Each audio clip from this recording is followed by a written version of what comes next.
Então nós chegamos em Mateus capítulo 24 e veja só como o texto se inicia, versos 1 a 3. Jesus saiu do templo e enquanto caminhava, seus discípulos aproximaram-se dele para lhe mostrar as construções do templo. Esse é o templo judeu. Verso 2.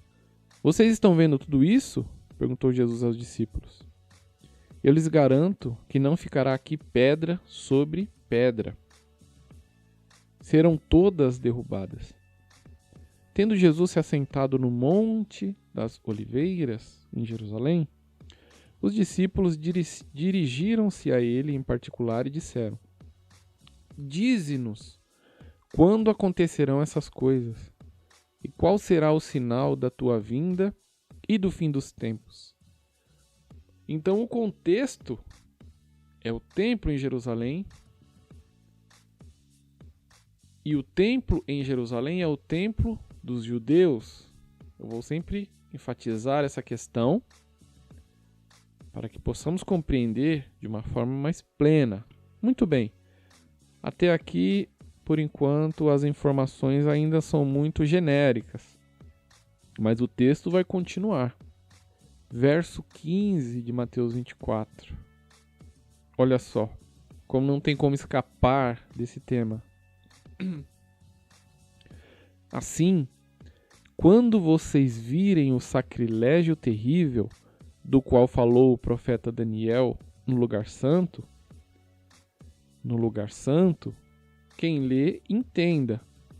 Então os que estiverem na Judéia, onde está Jerusalém, e o templo de Jerusalém dos judeus, fujam para os montes. Verso 20. Orem para que a fuga de vocês não aconteça no inverno, nem no sábado.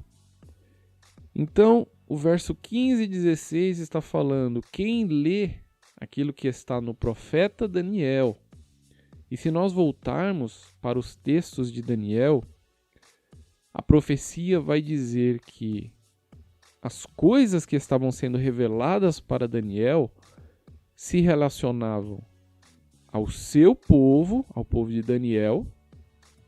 Daniel era da tribo de Judá. Ele era um dos principais, ele fazia parte da realeza. Então, se fosse da tribo do norte, ainda poderíamos questionar, porque a tribo do norte, entre aspas, está perdida no sentido humano. Mas Daniel, ele era da tribo de Judá. Portanto, ele era do Reino Sul, ele fazia parte do Reino Sul. Então, o seu povo, o povo de Daniel, faz parte do reino que ainda está estabelecido, inclusive na região em que fica Jerusalém. E para o texto de Daniel, a sua santa cidade. Qual é a santa cidade dos judeus? Jerusalém. Então o texto está dizendo, quando vocês virem o sacrilégio terrível sendo estabelecido no templo, isso aqui é o templo judeu. Os que estiverem na Judéia, o texto não está falando os que estiverem nos locais de perseguição, não. Ele está indicando a geografia, a Judéia, naquelas regiões de Israel. Aí o verso 20 vai dizer, orem para que não aconteça no inverno, nem no sábado. Quem conhece o inverno naquelas regiões sabe que no inverno o frio é muito rigoroso. E no sábado, o dia sagrado para os judeus, que eles não podiam caminhar mais distante do que o Monte das Oliveiras, que era a distância limite permitida a caminhar no sábado, eles vão ter que avançar. Como vai ser difícil para eles, se for no sábado, quebrar esse mandamento de Deus para fugir.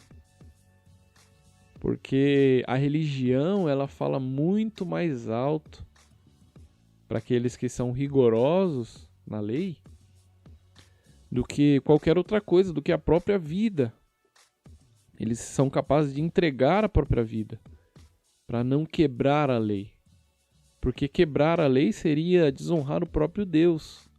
Então veja só como vai ser duro se for no sábado, como vai ser rigoroso se for no inverno para as mulheres grávidas, aquelas que estiverem amamentando.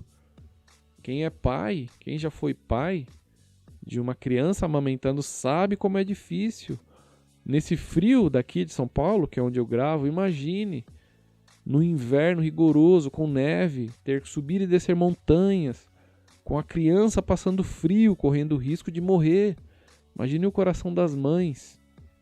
Então, a profecia de Daniel, a profecia de Mateus está falando dos judeus. Não tem como aplicar isso para a igreja.